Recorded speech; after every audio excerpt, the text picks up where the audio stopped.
Welcome everyone to episode 1 of the RimWorld Let's Struggle. I'm very excited to bring you guys this series. Similar to the style of my Kenshi Let's Struggle, I'll be narrating and showing you guys my adventure through the game of RimWorld this time. Now, RimWorld is very different. You get to choose an AI storyteller to begin with. There's 3 different storytellers to choose from, but for this one, I'm just going to go with a classic, basic one with a medium start, and we can reload saves anytime. After that, I got to looking around the map and see exactly where I wanted to settle down our settlement, and I found a nice little spot within the mountains.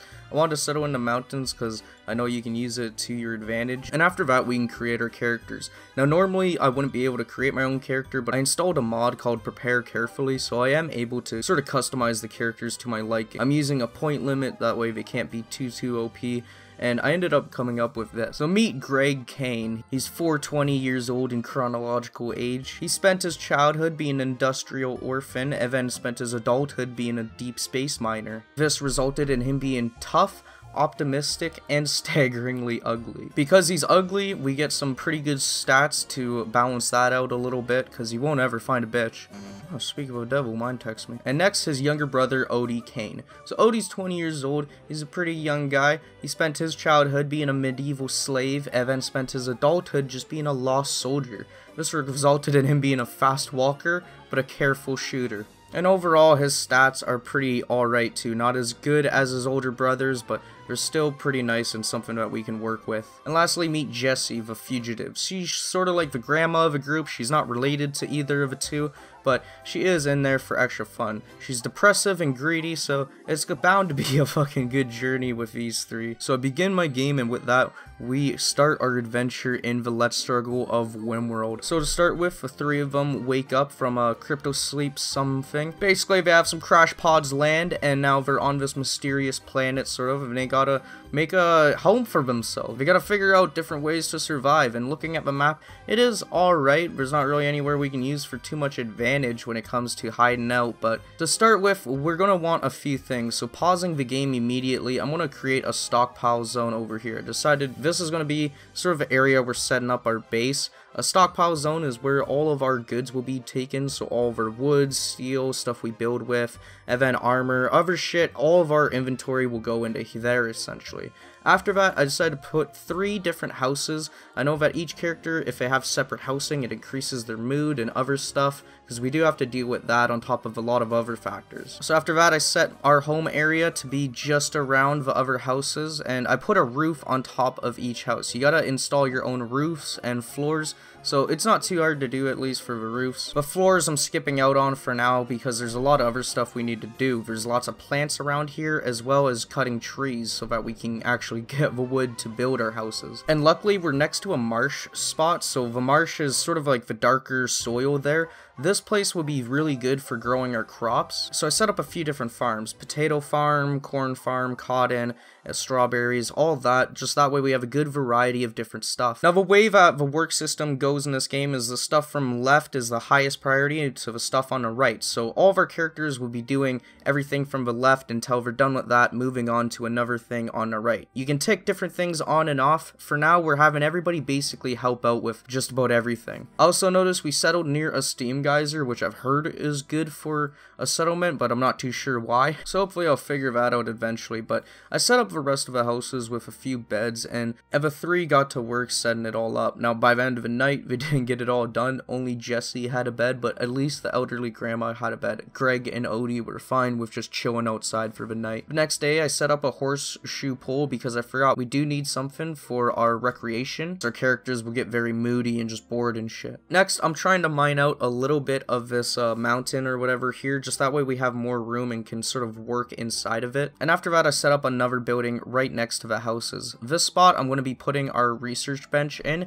It's basically where we're going to be doing all of our technology, and we go here to essentially research new things, so new items, new higher tiers of stuff, all that good shit. And with that, we're still waiting for a lot of stuff to be hauled, but because we got so many jobs on the go, we're just gonna have to wait it out until everything is done. Now I noticed people were a little bit moody, so I checked it out, and it turned out that there's lots of different factors that go into each mood of each character. So one of these is like beauty, some characters get depressed, they have pain. So to help combat this, I tried to install some wood floors inside of each of of the rooms. Just this way it looked a little bit more homely and not dirt floors. Then afterwards, we had our first visitors show up. This guy was a trader from the Badur Kua kinships, but he was named Purple Wasp, so I checked him out and I bought a few herbal medicine off of him. That was it. I just wanted to grab a few things. We can't grab too much as we don't have too much silver yet. But the next day I started construction on the coolers. So the cooler is going to be where we store all of our meat and food and stuff like that. And I've heard that if you do it sort of like a double doors like this, it's supposed to keep the temperature more solid or stable. So I set that all up first, and then put it as a stockpile zone, and I'll show you how to set it up like a cooler later. Now the first bad event sort of happened. A chinchilla had gone mad, so this happens every now and then with animals. They'll just go fucking nuts, and they'll start attacking everyone they see. Now, I had Greg and Jesse attack the chinchilla, but Jesse wasn't doing that good of a job, honestly. Jesse wasn't fighting back too much. She was just getting fucked up by the chinchilla. And after a long time passed, they finally took it out. But Jessie was already pretty injured, to be honest. She almost took down half of her health, and it turned out the chinchilla scratched her a shit ton of times, taking out flesh and other stuff. So I could already tell this was on the path to being no good. I did have others heal her, but by nighttime, we would see that there's a disease caused by an infection. This started up because of a chinchilla attack, and Jessie was in grave danger. Having Oddy go and tend to her wounds even more, I really did try my best, but I'm not really sure what to do yet because we're so early on in the game. I also wanted to set up some prisoner houses as I didn't feel too good. I felt like we'd need to probably kidnap some people soon in order to get some more people to help us out with our little faction here. And the next day I set up the cooler. So in the stockpile zone, you can tick what you want to go in there. So I ticked off everything that wasn't food related inside of there, so the only thing that should be brought into there is food. After that, I set up a power source. This is going to be the wind generator. You need nothing in front of it and behind it, so it's kind of a hassle to deal with, but it'll at least give us enough power to put a cooler in our freezer. That way our food doesn't go to expire after a few days. And with that, that was basically all set up. Now later on, Jessie started to break down and wander around in sadness. The final straw it turned out to be intense pain. So she, instead of working, she was just going to be wandering around trying to clear her mind. In the meantime, I set the other stockpile zone to no food and stuff, so no food will go into that one, only materials. And then in the other one, there should only be food going into there. And now that we have been here for a little bit, it was time to name our faction. I thought of a good name, and it is the Greg Flyers. I think the Greg Flyers would be pretty good, and I decided to call this place, I was going to call it Greg Sanctuary, but I was too baked and I couldn't figure out how to spell sanctuary without getting called out in the comments, honestly. So it's called Greg's Stankuary. Welcome to Greg's Stankuary. It's a wonderful place. And with that, we're starting to feel at least a little bit more established on this world now. On top of that, later on, we had another event. There's a person living amongst wild animals named Quail. So I checked her out, and we could actually tame her or try to arrest her. I let her wander around for a bit and tended to other stuff, and I got the wooden butcher table set up. That way we can chop up all of our animals and make them into food. Now, I'm not sure how it really works, so I put down a chair there just in case they do need a spot to sit. But during the night is when things would turn bad, so Jessie was at risk of severe illness. At this point, she had a pretty bad infection in her neck, and we can't really just, you know, amputate a fucking neck. It doesn't work like that. So Jessie ended up dying in the bed, and I watched her as she passed out and had her final few breaths. It was very sad. So I set up a few graves next to one of the buildings that we had, and then next we'd be stripping Jessie of all of her gear. That way Greg could walk with her and bring her into the grave and bury her. And with that, it was only Greg and Oddy left. And only 2 is a lot worse than 3. I mean, at least Oddy could equip a revolver, but other than that, there wasn't too much good. So the next plan of action was to try and get this Quail girl as a prisoner, or try and recruit her. Now, I sent Greg over there, but he started getting beat up immediately by her. He couldn't even run off. She ended up catching him, so Oddy did come in for some backfire, but he didn't even hit her before Greg took her out with melee. The girl was knocked out, so I could get Greg to go and capture her and bring her over to the other room. I set Jessie's room as a prisoner room, as you need separate prisoner rooms from your normal rooms. And just a moment after that, we couldn't even heal yet because there was a raid happening from the Iba Alliance. So I tried to set up a few barricades just over near where our crops are, just that way we have a little bit to hide behind.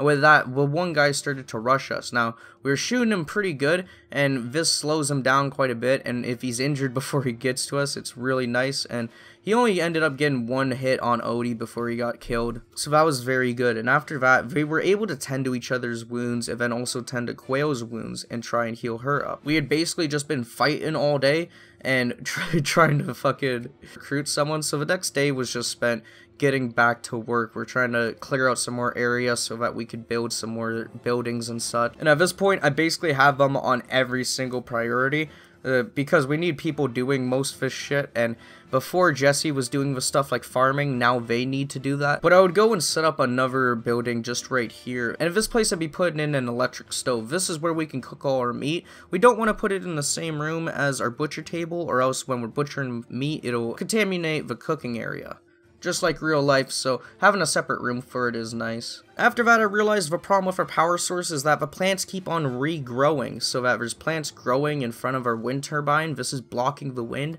so I constantly have to deal with that now as well. But a little gift of hope: as a traveler walked by, he dropped off 14 gold for us. Very kind of him. I have no idea how good that is, but that was very nice of him. As well as in the morning, now our prisoner Quail was finally awake and she was just walking around. She didn't seem to really want to join the group, and I couldn't really figure out how to get her to join the group yet, so she'd just be hanging out in there for the time being. With her cooking area set up, I wanted to set up another building for a few different crafting stations. The first one being the electric tailoring bench. This one lets us basically craft our own clothes and stuff like that. We need that because it's pretty hot where we are. And I also put in an art bench, that way we can work on art eventually. At this point, it has been some time, and most of our crops were pretty much grown or almost ready to be harvested. And we honestly have a disgusting amount of food right now. So in celebration of that, I decided the next building I'd be building would be a nice little spot for them to go and eat their meals. I put in 2 different tables there, and I put in 5 chairs. That way if we ever have visitors or more people join us, we'll be able to have them eat there instead of just off the floor. Along with that, I put a light in there and got everything connected, and everything was looking alright, to be honest. Only problem is that Greg and Oddy were in major mental breaks. This was probably due to Jesse dying and a lot of other factors. Just the whole area was pretty shit, to be honest. So I decided I would set them both up with some chess tables in each of their rooms. This just gives them an extra little thing to do for recreation, and it should help balance out just a little bit. But before they could go to bed too, they had a little bit more stress coming in, as there was a raider on the way. He had a gun, but luckily having them behind the wooden barricade, they'd be able to shoot him quite a few times before he'd even be able to get over. And by the time he wasn't even halfway over, he was shot dead right there on the 5th bullet. So this was a huge win for them. They could strip him, and then I also had Greg go and bury the guy too, so his corpse isn't just hanging out and about, you know. And I also heard that if you bury your dead guys, that it also gives you a little bit of a bonus too for mood or something. So with that all done though, they could go to bed, and it was looking alright, to be honest. The next day, we also had a new event show up, so a person named Kelly ended up crashing in a transport pod nearby, and if we ended up rescuing her, we would have a chance of her joining us, as she wasn't affiliated with a faction. So I set Quail to go to one of the prisoner rooms instead of the big room, and I set the big room to Kelly to hopefully get her accustomed to her place. We healed her up, you know, gave her a lot of attention, tried to make sure that she was tended to. And even though we did that, she just didn't really want to join. And even though she was incapable of walking, she would just spend the next few days lying in bed at our base, not joining it, just lying in bed, taking our materials. And since the potatoes had been ready to be harvested for quite some time now, I had that as the top priority now. Just that way we could get rid of all that and get our food source already. Like I said, we have a disgusting amount of food, so that's very good though. And nextly, a wild alpaca ended up attacking Oddy and Greg. Now he went after Oddy first near the fan, and I had to send Oddy to kind of run away from the alpaca while Greg was trying to shoot him and give Oddy a chance to breathe. Always booking it, trying to get away, you know, scurrying away, and right before the alpaca could get over to Oddy, Greg ended up shooting him down. I could also see Oddy later drag the alpaca off and butcher it, that way that we could get its meat. He did that himself, I'm guessing, out of spite. And I figured out how the crafting thing works. So you can craft stuff until you have a certain amount, So every time cooking is going to be prioritized when we go anywhere below like 12. After that, I got to do that with other things such as butchering the creature and the tailoring bench. But this is when I noticed that Quail went berserk. Because of her poor mood and her being here for so long, she got sick of shit and she broke down her fucking prison door. Now, we wouldn't let her escape though, of course. Oddy was able to start shooting her before she was able to escape. And with a nice fucking headshot clean, knocked the bitch out right there. And Oddy was able to save her though. This didn't kill her, thankfully. But it was getting quite annoying. She had no intentions of joining our group, just intentions of being a fucking savage. And I didn't really want to keep on to her, honestly, anymore. I didn't think we could recruit her, and she was just starting to be a fucking hassle. And the next morning, she got sick with an infection from the whole thing. Fucking fantastic. Now, we'd have another bandit raid, but it'd go pretty well, you know, he'd get a few shots in on Greg, but other than that, we were able to take him out without getting, you know, damaged too much. And in the morning, I decided just to release the prisoner. She wasn't doing any work, and all I was waiting for was her to basically try and break out again, so Oddy grabbed her and threw her off in a cage, and that's where she's hanging out with these fucking, I don't know, weird ass bat things or some shit, so she can be a cave woman. I don't give a fuck her. But the base was honestly looking alright. We had quite a few different buildings specialized for different stuff. The only problem we had was it was just Greg and Oddy. And nextly, we'd have another horrible event happen. Our kitten that we had, so we have an animal that's a cat. He was being attacked by a cobra fucking over near the houses, so I tried to get the guys over there, that way they could take him out, but the cobra took the cat out before we could get to him. So this, of course, is just gonna fucking ruin their mood even more now, because their kitten's dead, and all they have are a corpse of a cobra and a corpse of a cat. They just started another virus. But over on the tailoring bench, I had a few different clothing items set up so that we can make at least 3 of each. We're gonna need these because of the weather around here, but since most of our construction projects were done, I did want to start on our next one now. And for the next one, I was just gonna do a building over here, and until I figure out exactly what I need for it, it's just gonna be like an empty building. But that was alright. Everything was looking alright. We had a event pop up too, so we could have got somebody. There's a slaver trader coming by, but you know, we only had $500. We couldn't just buy a human being for $500. So unfortunately, I'd have to wait until we get more materials and stuff like that. The next day is also when I saw we have a mission pop up. So I guess missions or quests pop up every now and then in the game. And the problem with this one is that it's a hard mission apparently. It's a 4-star mission. And I have to go to some place and sort of defend it from mobs or people trying to attack it while we're getting the resources. It sounds like a fucking mess and a great way to end off Let's Struggle at episode 1. So I wouldn't be doing that yet. Along with the fact that this place was way across the fucking map. Like, I would have to travel a far distance in order to even get there. So that was not the plan for now, but I keep it in mind. The next thing I wanted to do though is set up a wood generator. That way we can fill that up with wood, and whenever our wind turbine is getting blocked by plants, we aren't completely fucked over. Because it keeps on getting blocked by plants by like every few days, honestly. I guess the way the terrain works in this area, there's a stupid amount of weeds and fucking dandelions and trees growing. It's stupid. But nextly, we had another raid, and I looked at this guy and I saw he only had a knife, thankfully. No real danger, it seems. So I set the guys over to the barricade, and once they were over there, we began shooting him. Now, he got in too close before we could really even shoot him, so we ended up just starting to stab Oddy, and Oddy couldn't really attack back. By the time that Oddy got knocked out, Greg was now dealing with the guy, and he ended up knocking him out before getting injured, thankfully. But Oddy was on the ground, wounded up from this guy's knife. He was using a knife, fucking cut him up, sliced him up a bunch of times. So Greg would carry his brother Oddy back over to the house where he could try and tend to his wounds the best he could. He doesn't have that great of a doctor's skill, but, you know, all he could do is hope for the best and try the best that he could. And hope that his brother doesn't have the same fate as Jesse. And when looking at his wounds, he didn't have any infections, mostly just cracks, bruises, and cuts. So hopefully Oddy should be able to recover within the next few days. But with that, I decided to end off a play session right there. I hope you guys liked the first episode of a RimWorld Let's Struggle. For sure, I'm making this another series, like flagship on my channel. I had a lot of fun playing this the first time. If worst does come to worst and we end up dying on this playthrough or just can't figure it out, I start a new one and I now know more. Feel free to leave any tips in the comments section, and also make sure you like the video and subscribe if you want to see more content. It really helps me out. Hope you guys have a good one though, and I'll see you in the next one. Peace.